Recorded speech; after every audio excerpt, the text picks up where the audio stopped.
Good morning dear students. स्वागत है आपका हमारे इस YouTube प्लेटफॉर्म पर। और हमारी रेगुलर जो क्लासेस अब चल रही है और उसके अंदर हम जिक्र कर रहे थे पॉइंट नंबर 3 का। पॉइंट नंबर 3 कल हमने स्टार्ट की थी और पॉइंट नंबर 3 जो थी बिल्कुल सरल पॉइंट है जिसका नाम क्या बताया था, द होप। और होप का मतलब मैंने आपको बताया था आशा। और इस पोइम को लिखा है हमारे इंडियन पोइट राजन अग्रवाल ने, जिसका मैंने आपको ब्रीफली एक्सप्लेन किया था कि 1991 के अंदर इनका जन्म सिंघाड़ा झुंझुनू, वहां पर इनका जन्म हुआ था। लगभग 50 पोइमें इन्होंने लिखी है और कुछ ऐसी बहुत ही अच्छी पोइम्स लिखी जो ऑक्सफोर्ड जैसी जगहों पर भी पहुंची है। द होप जो पोइम है वो एग्जैक्टली हमें जीवन के अंदर पॉजिटिव बने रहने का संकेत देती है। द होप जो पोइम है वो एग्जैक्टली हमें एक प्रकार से एफर्ट लगाती है, हमारे लिए एक प्रयास करती है कि हम सकारात्मक पॉजिटिविटी के साथ आगे बढ़े, सकारात्मकता हमारे मन में रहे। और उसी के अंतर्गत हमने कल तक कुल 3 स्टांजा कर लिए थे। इसके आगे के जो स्टांजा है वो आज की हम इस क्लास में करने जा रहे हैं।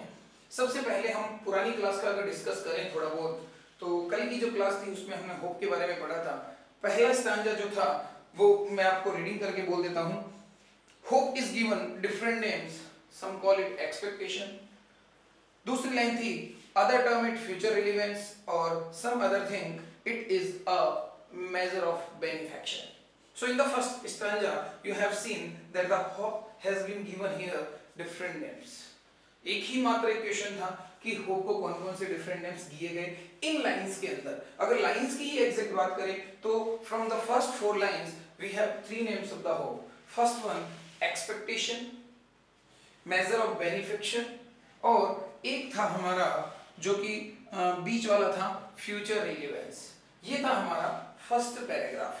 सेकंड पैराग्राफ में राइटर ने खुद अपने बारे में कहा था, to me hope is the creation of soul. हमारे लिए क्या है, मेरे लिए क्या है, होप जो है वो क्रिएशन ऑफ साउल है, आत्मा का सृजन है। दैट मेक्स अस फील प्लेजरसम, जो हमें खुशनुमा महसूस कराता है। और इसके बाद भी राइटर ने ये कहा था एंड फिल्स इसके बाद में थर्ड लाइन थी and leap with enthusiasm and glow in past we have survived on hope. Leap करना, उछलना, एंथुसियाज्म और ग्लो के साथ बड़ी ही प्रसन्नता और खुशी और बड़े उत्साह के साथ उछलने के लिए प्रेरित करती है हमारे होप। और अतीत में भी हम सर्वाइव कर पाए, जीवित रह पाए just because of hope. It means hope कह सकते हो कि प्राइम एक्सीलेंस है। होप जो है काफी ज्यादा बेनिफिशियल है हमारे लिए क्योंकि होप पर ही जीवन टिका हुआ है। थर्ड पैराग्राफ की अगर बात करें तो थर्ड पैराग्राफ में हमने पढ़ा था we surmise of future because of hope. सही बात है, हम भविष्य का अंदाजा लगाते हैं, हम आगे की सोचते हैं, क्यों? Just because of hope. Second line थी होप किल्स नेगेटिविटी इनसाइड। हमारे अंदर की इनसाइड की जो नेगेटिविटी होती है उसको मार देती है, फिर हमें भर देती है विद काम एंड क्वाइट। ये वर्ड मैंने कहा था शांति के लिए था।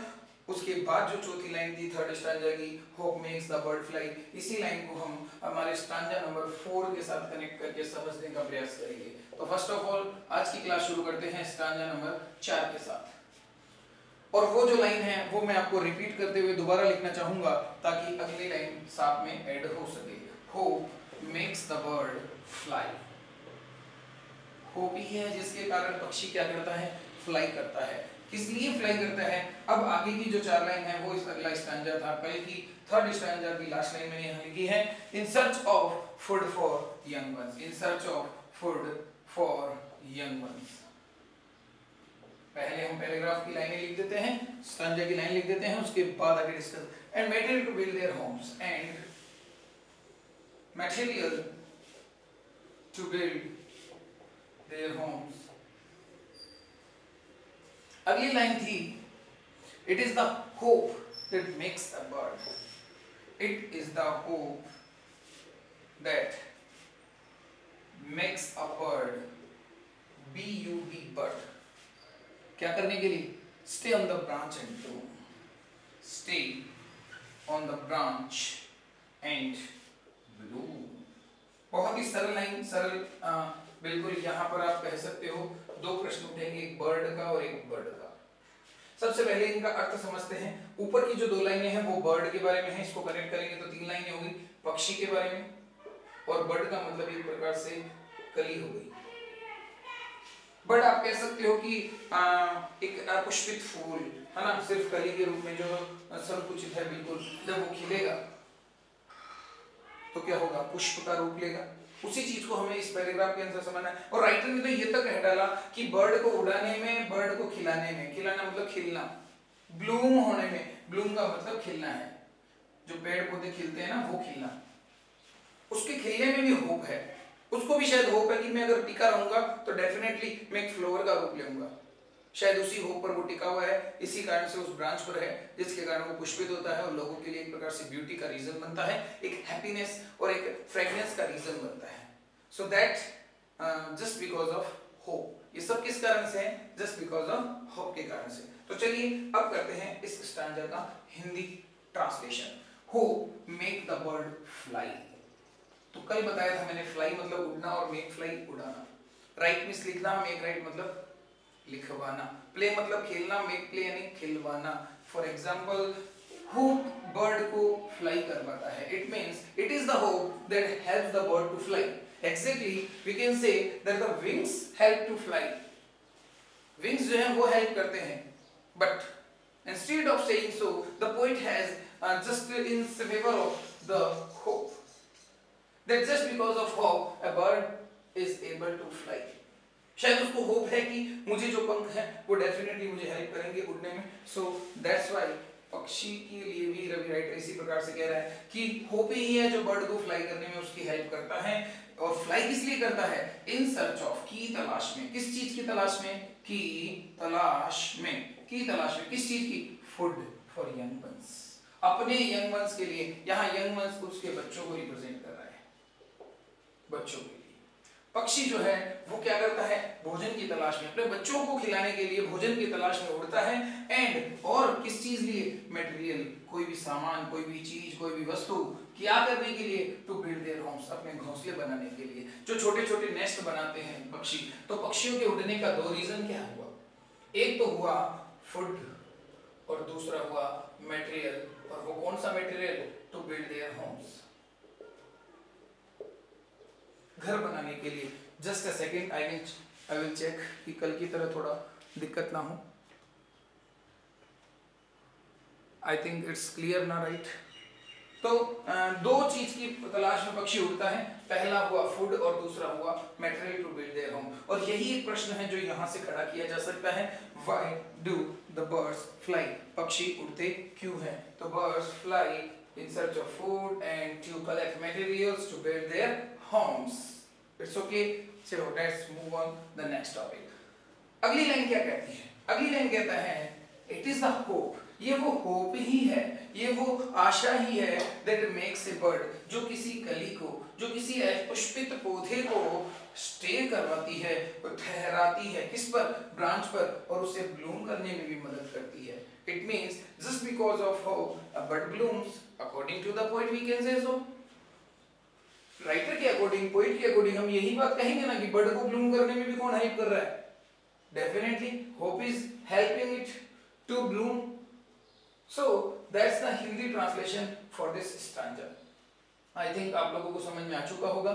इसमें दो की बात करी, बर्ड जो है वो ब्लूम कर रहा है, सबको पता है कहाँ टिका हुआ है, ब्रांच पे टिका हुआ है, और उसको ब्लूम करने में मदद कौन कर रहा है, होप। तो कहने का मतलब राइटर ने तो यही कहा है कि सारी चीजें प्रकृति में जो हो रही है, नेचर के अंदर सारी चीजें टिकी हुई है आपस में एक दूसरे पर, क्यों टिकी हुई है, जस्ट बिकॉज ऑफ होप। हर को आशा है, किस कोई ना कुछ आशा। कल मैं बता रहा था, मैं पढ़ा रहा हूँ, आप देख रहे हो, ये सारा क्या है, एक होप है कि definitely we will get something, definitely we will learn something new.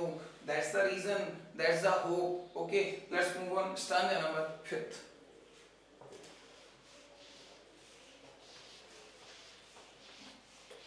तो दोस्तों आशा तो यही करते हैं कि जल्द से जल्द गवर्नमेंट की ये गाइडलाइंस भी आ जाए कि स्कूल्स को रेगुलरली ओपन कर दिया जाए। वैसे गवर्नमेंट की तरफ से ये अलाउ कर दिया गया है कि बच्चे कंसल्टेशन के लिए स्कूल में आ सकते हैं, बट रेगुलर जो क्लासेस हैं वो उसमें अभी तक किसी प्रकार का उसका कोई नोटिफिकेशन नहीं आया है। आशा करते हैं जल्दी, कुछ स्टेट्स की तरह कुछ राज्य हैं जो कोल्ड एरियाज हैं, लाइक हिमाचल प्रदेश, जम्मू वगैरह, इन उत्तराखंड वगैरह, इनके अंदर स्कूलें खोल दी गई हैं और जल्दी हो सकता है हमारे राजस्थान में भी। पर आप ये भी देख रहे हो कि राजस्थान पत्रिका दैनिक भास्कर पढ़ते हैं तो शुरू में राजस्थान के बारे में भी आता है, रोजाना दोहरा शब्द तो नहीं बोलेंगे, 2000 तो आ ही रहे हैं, मोर देन 2000 पीपल जो हैं वो हर डेली रोजाना संक्रमित पाए जा रहे हैं। सो उसको भी हमें ध्यान रखना है, इसलिए stay at home, be safe, be clean your hands regularly and avoid going in public places, meeting with people. So whenever you go outside, इस चीजों का हमें ध्यान रखना है। Let's move on stanza number 5। Book के अंदर आपका स्टांजा नंबर 5 है, trees lose their leaves with a hope. Trees lose their leaves with a hope. बिल्कुल सरल लैंग्वेज है, मुझे पता है कि आपको इजीली क्लियर हो जाएगा। That one day it will be laden. That one day it will be laden. Sorry, L-A-D-E-N-E-D. Laden with green. ये अगला जो वर्ड है मैं इसको कंटिन्यू कर लेता हूँ क्योंकि यहाँ बुक के अंदर कंटिन्यू नहीं दिया हुआ है। ग्रीन ह्यूज लिखा हुआ है, देखिए ह्यूज का मतलब रंग से है, रंग H-U-E-S। अगर आप बुक देखोगे तो इजीली क्लियर हो जाएगा आपको। ग्रीन ह्यूज, आगे लिखा हुआ है होप एनलाइटन्स, होप एनलाइटन्स। क्या एनलाइटन करता है? The life's gloomy, the life's gloomy, life's gloomy thoroughfares,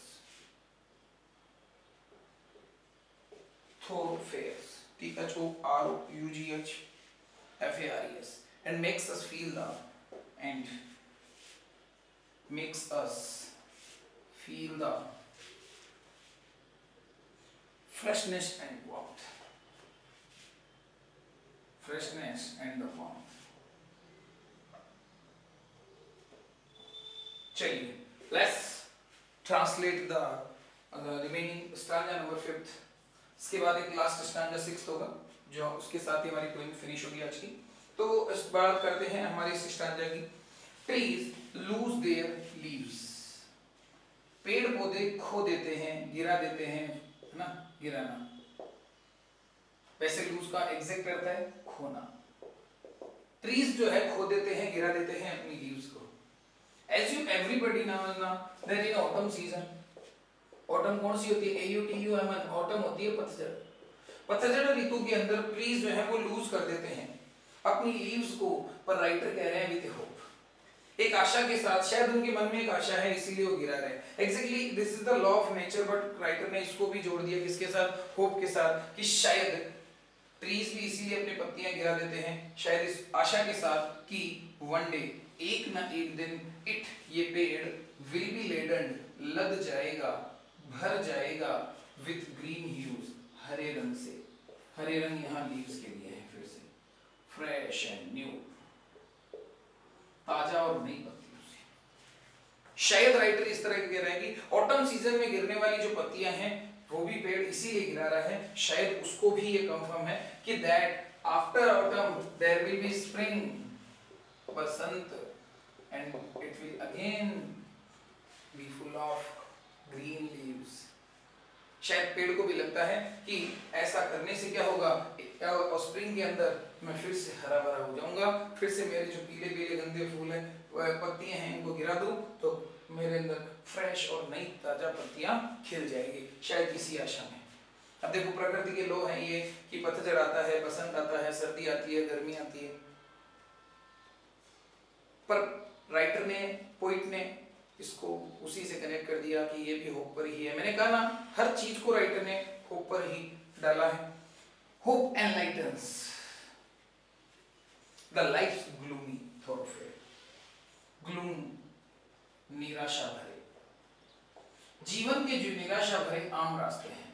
आम रास्ते का मतलब यहाँ यह ना समझे कि आम उगे हुए रास्ते में नहीं, आम रास्ते मतलब सामान्य रास्ते। निराशा भरे रास्ते का मतलब क्या हुआ कि जीवन में हर एक व्यक्ति को, अगर मैं किसी से पूछूं कि सुख ज्यादा है या दुख, एवरीबॉडी विल से कि सर दुख ज्यादा है हमारे जीवन में, क्योंकि हमें सेटिस्फेक्शन नहीं आती ना। संतुष्टि नहीं होती इंसान को, इसीलिए वो कहता है कि सब मेरे जीवन में तो दुख ही दुख है, मेरा पड़ोसी ज्यादा सुखी है ना, दूसरे की थाली में घी ज्यादा लगता सब, कि हाँ इसका जीवन ज्यादा बेटर है मेरे से। हाँ, जब भी अपना कोई फ्रेंड कहता है कि देख मैं तो आज तो 200 रुपये लाया, 400 रुपये लाया, उसके पैसों को देखकर भी कई बार फील हो जाता है यार अपन तो ऐसे ही हुए फिर फालतू में। तो ये चीजें सोचकर मन में जीवन में हमारी क्या भर जाती है, लगभग निराशाएं, क्योंकि निराशा तो अपने आप ही होती है, लोगों को देखकर निराशा हो जाती है कि वो उसका जीवन ज्यादा बेटर है, हमारा जीवन खराब है। तो जीवन के जो निराशा भरे हमारे रास्ते हैं, उन निराशा भरे रास्तों को, उन अंधकार से भरे हुए रास्तों को एनलाइटन करती है, प्रकाशमान करना या उनमें उजाला करना। और राइटर ने कहा है उन अंधेरों से भरे रास्तों में भी, उस निराशा से भरे रास्तों में भी ये होप ही है जो एक उजाला प्रदान करती है, एक होप ही है जो हमें एक आगे बढ़ने के लिए प्रेरित करती है। चल कोई ना, देखते हैं, करते हैं, कोशिश करते हैं। ये क्या है, होप ही तो है, मैं भी लाऊंगा, ये लाया आज मेरा मित्र, ये चीज लेकर आए, मैं भी लाऊंगा, ये क्या है, होप। तो जीवन के उन निराशापूर्ण अंधेरों से भरे हुए रास्तों में भी चलने में, आगे बढ़ने में कौन मदद कर रहा है, hope. And makes us feel, फिर से वही बात, मेक फील, महसूस करवाना। ये वो होप ही है जो हमें महसूस करवाती है फ्रेशनेस एंड वार्मथ, फ्रेशनेस, ताजगी, क्योंकि जीवन जब इस तरह दुख से भरा हुआ कैसी ताजगी। पर ये होप क्या करती है, उस जीवन को फिर से तरोताजा भर देती है।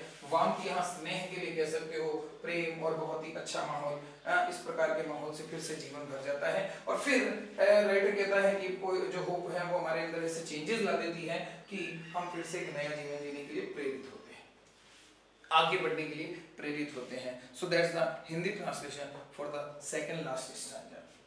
और after that we are going to discuss our next stanza. और नेक्स्ट स्टैंजा क्या है, क्लियर कर देते हैं आप। So this will be our last stanza of the poem, The Hope. Or definitely in tomorrow's class we shall discuss about the question answer for this poem. इस poem के जो भी important questions हैं उन पे discuss किया जाएगा। कोशिश यही रहती है कि अच्छे से अच्छे, धीरे से धीरे, ज़्यादा फास्ट भी ना हो। अदरवाइज आपको पता है कि ये एक एक स्टांजा को समझाने में भी आधा घंटा निकल जाता है। जब सामने बैठे रहते हैं तो कई सारे बच्चों की क्वेरीज आती है, सर ये ऐसा क्यों हुआ, ये क्यों हुआ। तो ये ना सोचे कि घास काटी जा रही है या बहुत ही ज्यादा स्पीड के अंदर पढ़ाया जा रहा है। स्टांजा नंबर 6 आप इसके ऐसे लिख लो, 6th एंड लास्ट। चलिए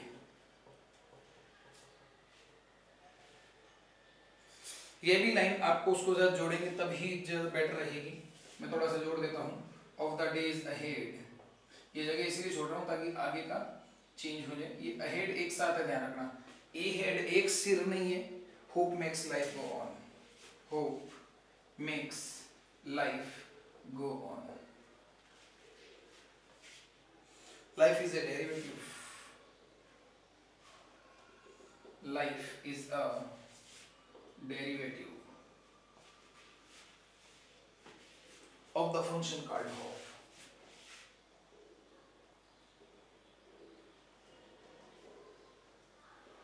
Hope और लास्ट लाइन है, hope is the prime excellence, hope is the prime excellence। ये सवाल भी बनेगा, ध्यान रखना। कौन सा, कि होप को प्राइम एक्सीलेंस क्यों कहा गया है। वही कि होप हमारी काफी मदद करती है काफी चीजों को, right from the day one is born, right from the day one is born.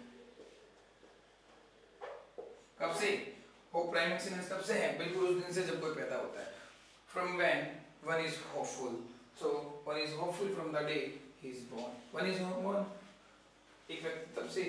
तो अब जो ऊपर वाली लाइन थी जो उसको कनेक्ट करना था, होप जो है, हमने इससे पहले वाले स्टैंजा पढ़ा था ना, makes us feel and feel, हमें महसूस करवाती है, कैसा, हमें फील कराती है फ्रेशनेस और वार्मथ वाला, ऑफ द डेज अहेड, आगे के दिनों के लिए। होप जो है makes life go on, go on का मतलब चलाए रखना, ये होप ही है जो जीवन को क्या करती है, चलाए रखती है, इस गाड़ी को धकेल रही है। Life is a derivative of function, जीवन की उत्पत्ति का क्या फंक्शन बताया गया है, जो फंक्शन है वो किस कारण से, इसको क्या कहा है, होप। इट मींस एक प्रकार से कह सकते हो कि वो होप ही है जिसके कारण से लाइफ क्या कर रही है, going on, life is going on, जीवन चलता जा रहा है। Hope is the prime excellence, hope को प्राइम एक्सीलेंस कहा गया। प्राइम एक्सीलेंस आप कह सकते हो सर्वोत्कर्ष, इट मींस सबसे उत्तम। जी हाँ, किस चीज को बताया गया है, होप को सबसे उत्तम हो। और right from the day one is born, ये होप सबके लिए प्राइम एक्सीलेंस कब से है, जब से वो पैदा होता है। So that's the Hindi translation for the poem the hope. इस पैराग्राफ के अंदर बिल्कुल सिंपल बात कही गई है कि जीवन को चलाए रखती है। Life is a derivative of the function called hope. Life एक डेरिवेटिव है किसका, जिसको हम होप कहते हैं। होप क्या है हमारे लिए, प्राइम एक्सीलेंस है। कब से, जब से वो पैदा होता है, यानी इंसान जब से पैदा होता है उसी दिन से होप जो है वो उन लोगों के लिए एक प्रकार से प्राइम एक्सीलेंस बनती है। प्राइम एक्सीलेंस उसका रीजन होता है। So that's the Hindi translation for the poem number 3 the hope. आशा करता हूँ आप लोगों को ये और पोएम समझ में आई होगी, और स्टिल कोई डाउट रहे तो आप मुझे जरूर कांटेक्ट करें। कांटेक्ट नंबर आप लोगों के पास है मेरे, आप कांटेक्ट कर सकते हो। और स्टिल वी होप कि कल की क्लास में हम मिलते हैं हिंदी क्वेश्चन आंसर के साथ। Till then have a good time, have a nice time, stay tuned.